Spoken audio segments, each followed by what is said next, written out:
warahmatullahi wabarakatuh. Salam sejahtera dan salam semangat untuk Bapak Ibu guru hebat di seluruh Indonesia. Selamat datang di channel YouTube Cikgu FM, tempat kita berbagi informasi, tips dan pengalaman seputar dunia pendidikan, khususnya bagi rekan-rekan peserta PPG guru tertentu. Sebelum kita mulai, kami mohon dukungannya dari Bapak Ibu semuanya. Caranya mudah, cukup dengan subscribe channel YouTube kami, like, tuliskan komentar jika ada yang ingin didiskusikan, dan yang paling penting, share video ini ke grup atau teman-teman sesama peserta PPG. Dukungan dari Bapak Ibu semua sangat berarti agar kami semakin semangat membuat konten-konten bermanfaat lainnya. Baik Bapak Ibu, di video kali ini kita akan membahas terkait referensi aksi nyata di modul yang kedua ya, pembelajaran sosial emosional. Namun sebelum kita lanjutkan, silakan bagi Bapak Ibu yang baru bergabung dengan channel YouTube kami bisa like dan yang paling terpenting bisa subscribe agar mendapatkan notifikasi ketika kami mengupload video-video terbaru. Tentunya juga harus menonton hingga selesai, jangan di-skip agar mendapatkan informasi secara menyeluruh. Baik Bapak Ibu, langsung saja kita masuk ke dalam modul yang kedua ini, pembelajaran sosial emosional. Baik Bapak Ibu, di modul yang kedua ini, pembelajaran sosial emosional itu terdiri dari 4 topik ya, 4 topik, dan di dalamnya ada beberapa daftar materi yang harus kita pelajari dan diselesaikan tugas-tugasnya. Nah Bapak Ibu, di kesempatan kali ini kita akan membahas terkait aksi nyata di topik atau unit yang ketiga ya, experiential learning. Bagi Bapak Ibu yang baru bergabung, untuk di unit yang kedua, peran guru sebagai teladan, ini sudah kami buatkan di video sebelumnya. Jadi silakan Bapak Ibu bisa scroll mencari di channel YouTube kami. Baik Bapak Ibu, langsung saja kita masuk ke dalam topik atau unit yang ketiga ya, experiential learning.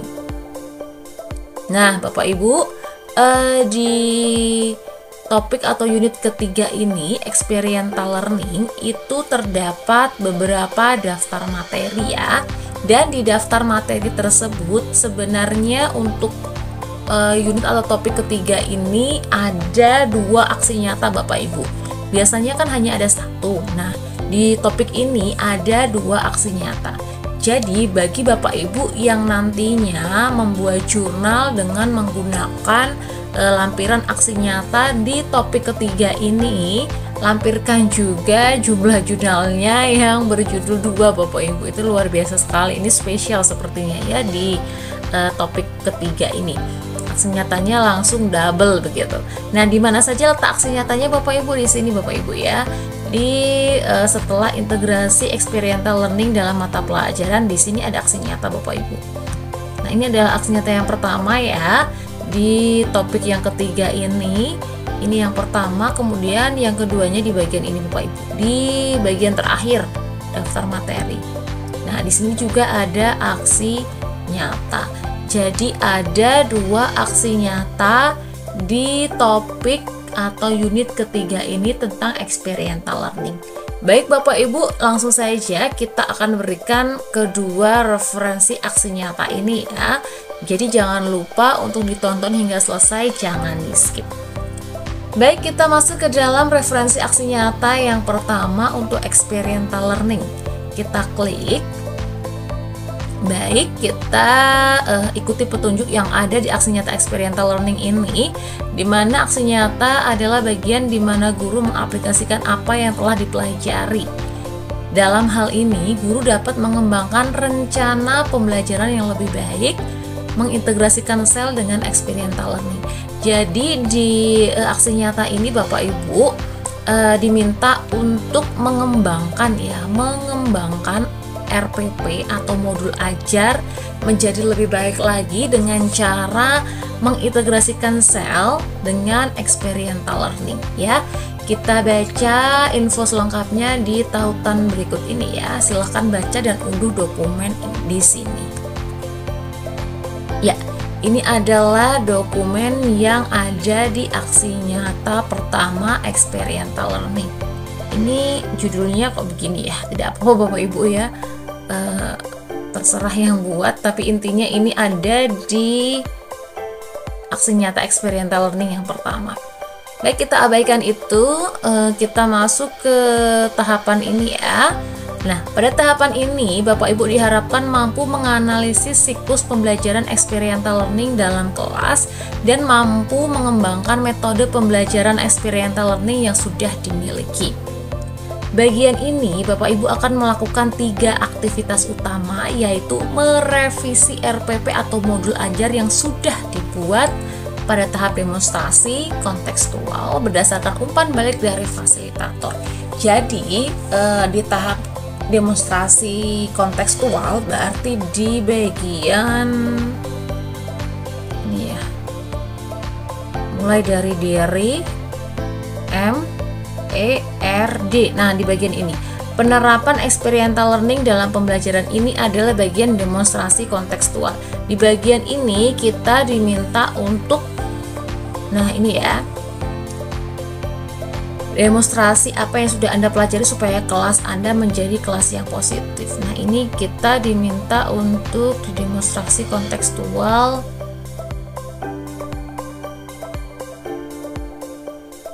membuat modul ajar ya, membuat modul ajar dan juga mempraktekannya, mendemonstrasikannya dalam bentuk video 5 hingga 7 menit yang dapat diunggah di OneDrive atau Google Drive, salah satu pertemuan mata pelajaran yang Anda ampu dengan menggunakan RPP atau modul ajar yang sudah disusun. Jadi di demonstrasi kontekstual ini Bapak Ibu praktek mengajar selama 5 hingga 7 menit ya. Berarti di sini di bagian kegiatan inti saja. Ya, tidak perlu dari awal hingga akhir. Jadi diperlihatkan di kegiatan inti untuk siklus experiential learningnya diperlihatkan begitu.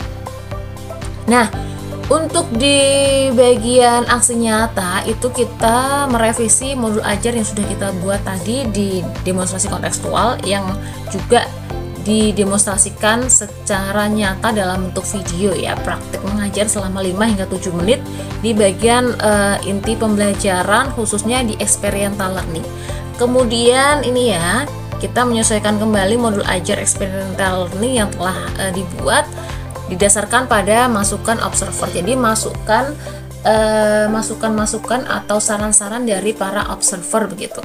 Selanjutnya Bapak Ibu mengunggah hasil revisi RPP atau modul ajar Anda di aksi nyata. Jadi kalau memilih ini sebagai lampiran di jurnal ya, memilih aksi nyata ini dilampirkan untuk di jurnal, Bapak Ibu melampirkan modul ajar begitu ya di jurnalnya ketika memilih aksi nyata experiential learning. Jadi harus memasukkan modul ajar juga.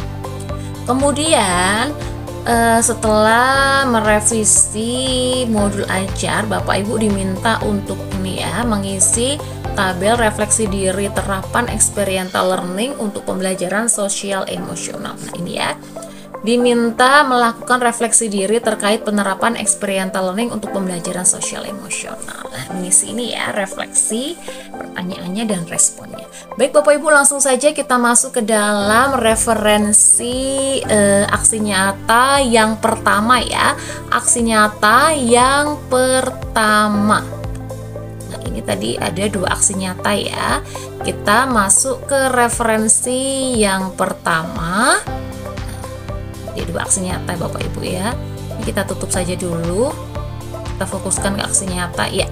Ada 2 aksi nyata, 1 dan 2 aksi nyata. Kita masuk ke referensi yang pertama untuk aksi nyata experiential learning ya.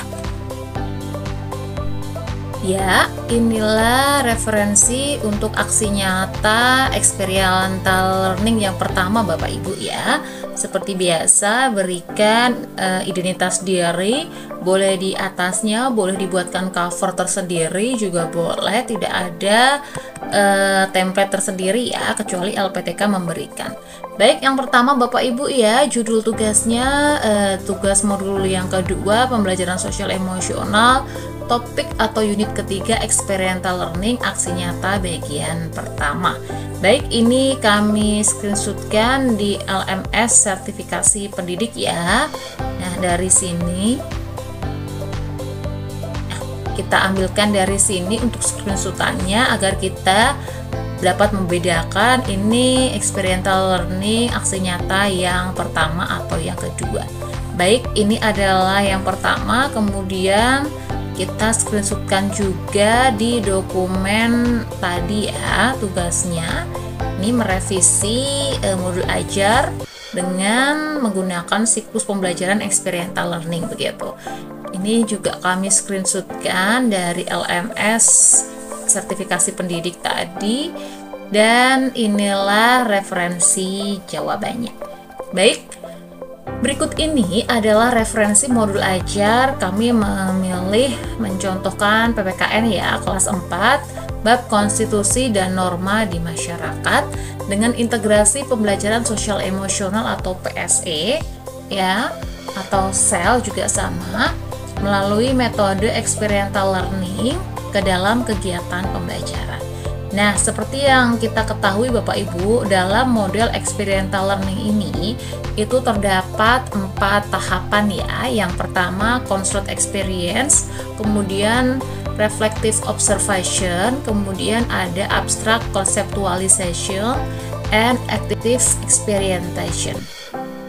Nah, sementara dalam PSE itu sendiri itu mengintegrasikan antara kesadaran diri, pengelolaan emosi, kemudian ada empati, ada keterampilan sosial, dan pengambilan keputusan yang bertanggung jawab.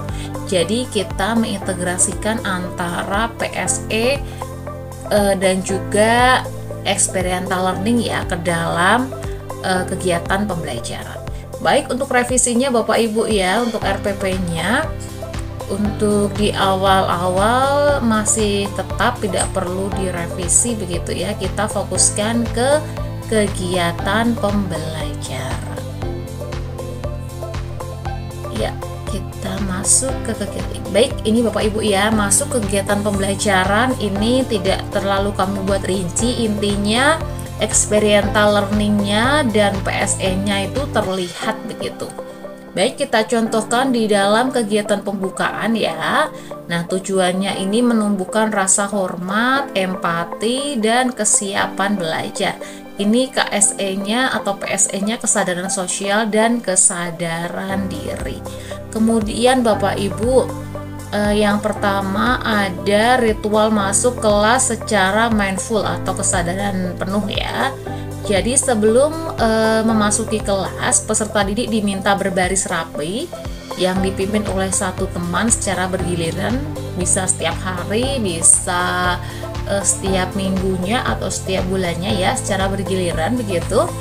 Nah, setelah itu, setelah masuk ke kelas, guru memandu peserta didik menarik nafas dalam. Jadi selama 1 menit kira-kira ya, untuk menenangkan diri sebelum belajar. Jadi ini kita masukkan mindful atau kesadaran penuh ya, mindfulness ya. Kemudian dilanjutkan berdoa, menyanyikan lagu kebangsaan, absen begitu ya. Lalu kita check in emosional. Jadi guru menampilkan ini, di sini kita gunakan kartu emosi. Kalau Bapak Ibu memiliki roda emosi juga boleh ya, atau bisa diberikan stick emosi juga boleh, ada emoticon-emoticonnya, bebas Bapak Ibu ya, tergantung kreativitas masing-masing. Nah, misalnya di dalam kartu emosi itu atau roda emosi atau stick emosi ya, atau sejenisnya begitu, ada emoticon-emoticon seperti senang, kemudian sedih, semangat, bingung, atau bisa ditambah marah begitu ya. bisa cemas gitu, dan yang lain sebagainya. Nah, kemudian peserta didik menyebutkan atau menunjukkan ya emosi apa yang dirasakan dan alasannya itu kenapa. Nah, ini masuk ke PSE atau KSE, kesadaran diri. Gitu Bapak Ibu ya. Dan kegiatan selanjutnya seperti biasa di modul ajar ada tujuan pembelajaran, ada ice breaking mungkin, atau persepsi ya, ada persepsi juga bebas ya. Nah, seperti itu. Jadi intinya di di kegiatan awal ya, kita ada memasukkan mindfulness gitu, kesadaran penuh, dan ada juga kita check in emosi. Gitu Bapak Ibu ya. Nah, lanjut kita ke kegiatan inti. Jadi di kegiatan inti itu kita mengembangkan PSE bagian empati, tanggung jawab sosial, dan pemahaman konsep, tentunya melalui siklus experiential learning ya. Nah, untuk di experiential learning tersendiri itu kan ada 4 tahapan ya Bapak Ibu ya. Yang pertama concept experience, kemudian ini mengalami langsung, dilanjut reflective observation, ini merefleksikan pengalaman, lalu ada tahap yang ketiga abstract conceptualization ya, ini menarik konsep, dan tahap yang keempat itu active experimentation. Nah, ini menerapkan pengetahuan. Baik, kita cek tahap demi tahap Bapak Ibu ya untuk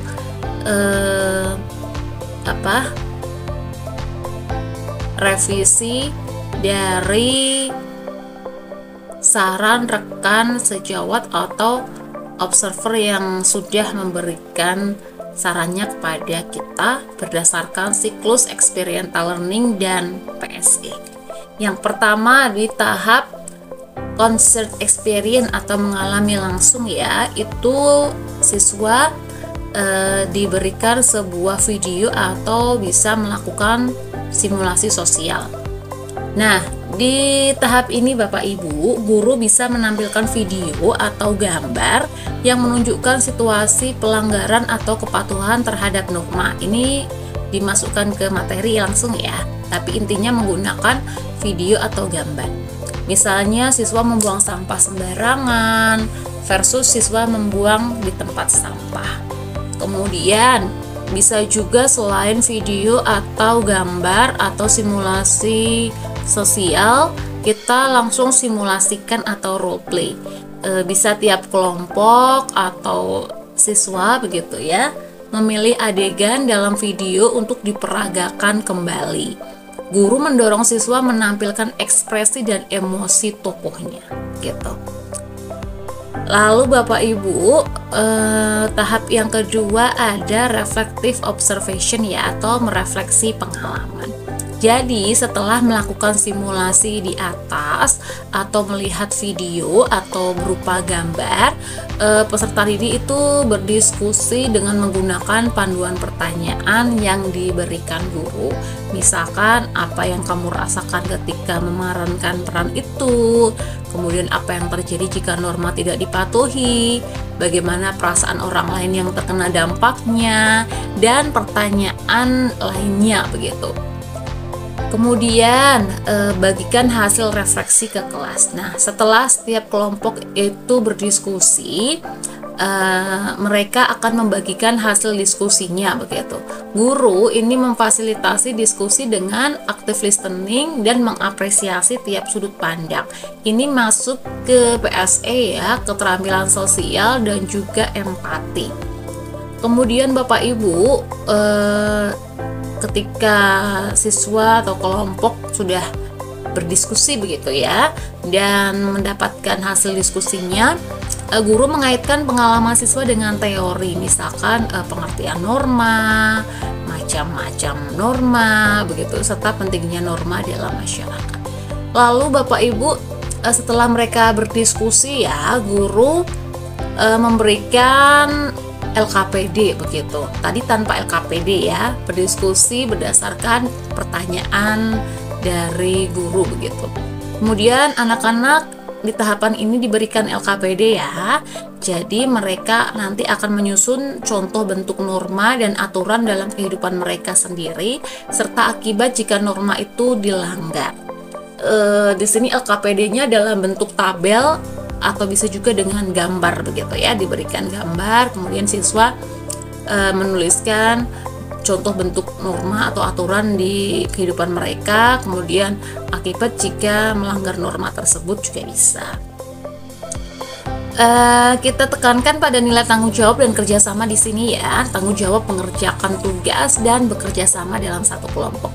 Kemudian tahap yang terakhir ada active experimentation, yaitu menerapkan pengetahuan. Nah, misalkan guru di sini memberikan sebuah tantangan ya, misalkan dengan judulnya, karena ini materinya norma, diberikan judul ayo jadi penjaga norma. Jadi guru di sini memberikan tantangan ya, atau disebut kuis gitu, bisa juga kita sebut kuis ya, kuis. Nah, guru memberikan tantangan kepada setiap kelompok untuk membuat kode etik kelas berdasarkan hasil penjelasan hari ini. Jadi anak-anak diminta membuat kode etik atau kalau di sini bukan kode etik ya, kayak guru saja pakai kode etik gitu. Kesepakatan kelas ya. Kalau sekarang itu kesepakatan kelas. Nah, membuat kesepakatan kelas sederhana tiap kelompok berdasarkan hasil pembelajaran hari ini ya. Kemudian di bagian penutup, ini tujuannya merefleksikan nilai yang sudah dipelajari dan merancang penerapan nyata. Misalkan refleksi sosial emosional terpadu. Guru memandu refleksi dengan kalimat-kalimat yang intinya membangun begitu ya. Kemudian memberikan afirmasi positif dan apresiasi begitu. Lalu informasi pertemuan berikutnya, berarti memberikan informasi besok kita belajar apa atau ada tugas-tugas apa begitu ya. Kemudian bisa menyanyikan lagu daerah penutupnya seperti biasalah yang kita lakukan di bagian penutup Bapak Ibu ya, dan diakhiri dengan doa begitu. Baik Bapak Ibu, untuk di modul ajarnya ya, nah tidak perlu selengkap ini, misalkan ditambahi refleksi, asesmen, ada LKPD-nya juga, materi begitu ya. Kemudian ada daftar pustaka gitu. Ini tidak perlu juga tidak apa-apa Bapak Ibu ya. Langsung tadi di kegiatan pembelajarannya juga tidak apa-apa, tidak perlu banyak-banyak. Misalkan ini kita hapus, it's no problem ya, tidak apa-apa, tidak masalah. Ya, kita hapus dulu ya biar tidak terlalu panjang, karena nanti di sini aksi nyatanya ada 2 ya. Ya, kita hapus saja di bagian ini aja. Nah, kita hapus, kita habiskan ya. Ya, kita naikkan saja ini ya, sudah. Nah, ini Bapak Ibu ya, ini tadi kita screenshotkan di LMS ini ya.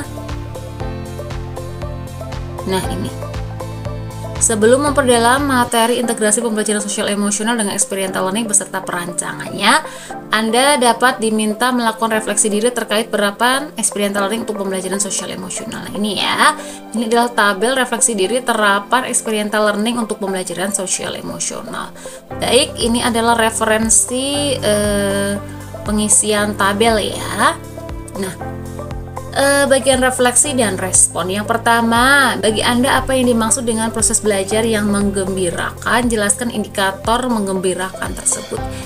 Responnya, di mana proses belajar yang menggembirakan adalah kegiatan pembelajaran yang membuat peserta didik merasa nyaman, antusias, dan terlibat aktif. Indikatornya antara lain peserta didik tersenyum atau tertawa saat belajar, aktif bertanya atau menjawab, mampu bekerja sama dengan teman, dan menunjukkan minat tinggi terhadap materi.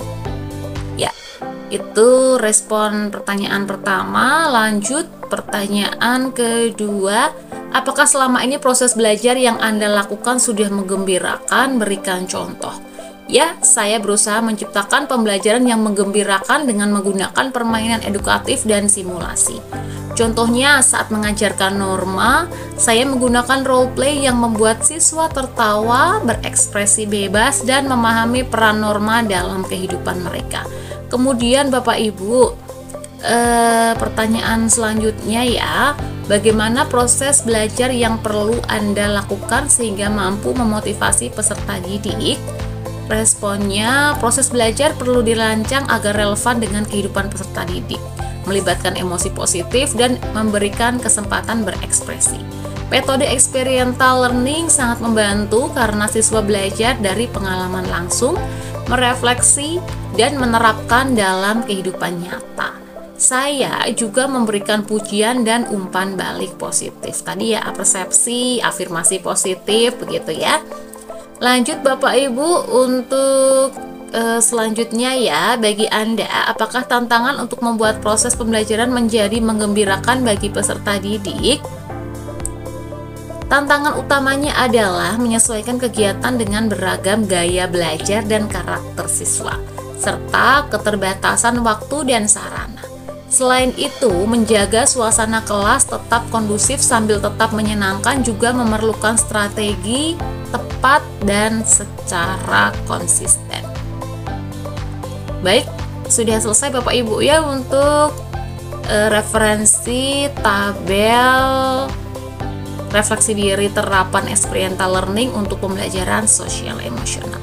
Nah, seperti itu Bapak Ibu ya untuk aksi nyata di modul kedua PSE, topik atau unit ketiga experiential learning untuk aksi nyata yang pertama. Baik, cukup sekian Bapak Ibu untuk aksi nyata yang kedua. Kita sambung di video berikutnya ya. Semoga bermanfaat. Demikian Bapak Ibu, semoga bermanfaat dan dapat membantu Bapak Ibu dalam menyelesaikan modul dengan lancar. Ingat Bapak Ibu, guru hebat bukan hanya yang menguasai materi, tapi yang terus mau belajar dan berkembang. Baik Bapak Ibu, cukup sekian video kali ini ya. Jangan lupa untuk like, komen, share, dan yang paling penting, subscribe channel YouTube kami agar tidak ketinggalan info penting seputar PPG dan tips seputar dunia pendidikan lainnya. Terima kasih sudah menyimak video ini. Sampai jumpa di video selanjutnya, tentunya masih di channel Cikgu FM. Karena belajar tak pernah berhenti. Tetap semangat Bapak Ibu, tetap belajar dan jadilah guru penggerak perubahan. Wabillahi taufik wal hidayah. Wassalamualaikum warahmatullahi wabarakatuh.